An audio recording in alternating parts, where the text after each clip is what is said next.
আসসালামু আলাইকুম, রোজ কিচেনে তোমাদের সকলকে স্বাগত। আরেকটি নতুন রেসিপিতে আজ বানাবো দোকানের মতো মুচমুচে আলুর বল। দোকানে আর যেতে হবে না, 5 মিনিটে বাড়িতে বানিয়ে নিতে পারবে আলুর ক্রিসপি বল। বিকেলে চায়ের সাথে বানাও, বড় থেকে ছোট সকলেই খুব পছন্দ করবে। আশা করি রেসিপিটি খুবই ভালো লাগবে। ভালো লাগলে অবশ্যই একটি লাইক করে দেবে। এসো তাহলে দেখে নাও। আমি এখানটা 3টে আলু নিয়েছি আর আলুটাকে খোসা ছাড়িয়ে নিয়েছি অফ ক্যামেরায়।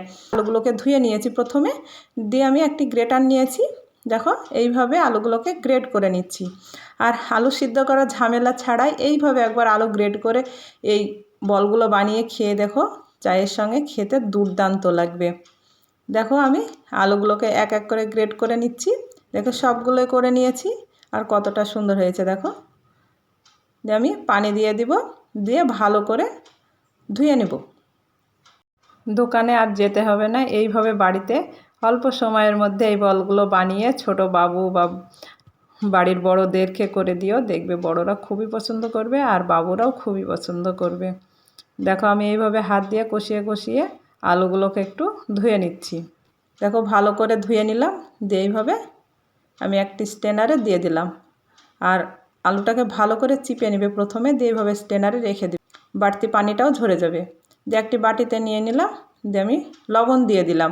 লবণটা মাখিয়ে আমি 10 মিনিট রেখে দিব, তাহলে এইভাবে লবণ দিয়ে মাখিয়ে তুলে অনেকটা পানি বের হয়ে যাবে।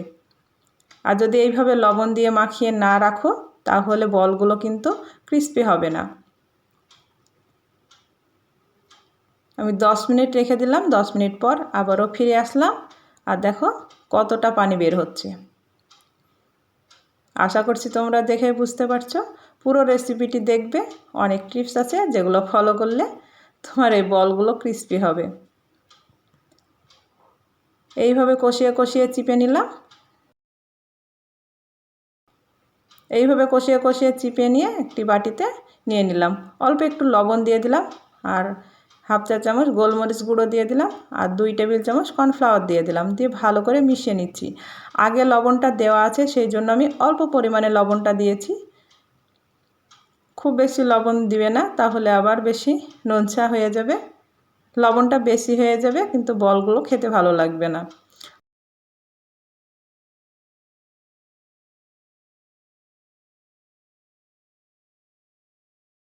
দেখো এইভাবে ভালো করে মিশিয়ে নিচ্ছি কর্নফ্লাওয়ারের সঙ্গে।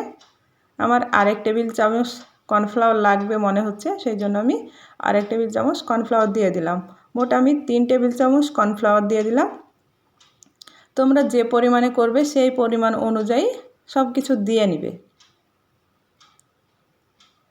দিয়ে আবারও ভালো করে এইভাবে মাখিয়ে নিলাম। দিয়ে আমি বলগুলো তৈরি করে নিচ্ছি। দেখো হাতে এইভাবে অল্প করে নিয়ে এইভাবে চাপ দিয়ে গোল করে নিলে দেখবে খুব সহজে বানিয়ে নিতে পারবে। আর বলগুলো তৈরি করা খুবই সহজ, একবার দেখলেই তোমরা বানিয়ে নিতে পারবে। এক এক করে দেখো সবগুলোই বানিয়ে নিচ্ছি। আর দেখলে তো বলগুলো তৈরি করা খুবই সহজ। অবশ্যই তোমরা একবার বাড়িতে ট্রাই করে দেখো, সত্যি বলছি খেতে অসাধারণ লাগবে। সবগুলোই আমি বানিয়ে নিলাম, দিয়ে সাইডে রেখে দিলাম। আমি চুলাতে একটি কড়াই বসিয়ে দিয়েছি আর পরিমাণ মতো তেল দিয়েছি। আর তেলটা একটু বেশি লাগবে। এই বলগুলো ডুবো তেলে ভাজতে হবে, তাহলে খুব সুন্দরভাবে মুচমুচে হবে। আর তোমরা যদি ডুবো তেলে না ভাজো তাহলে মুচমুচে হবে না।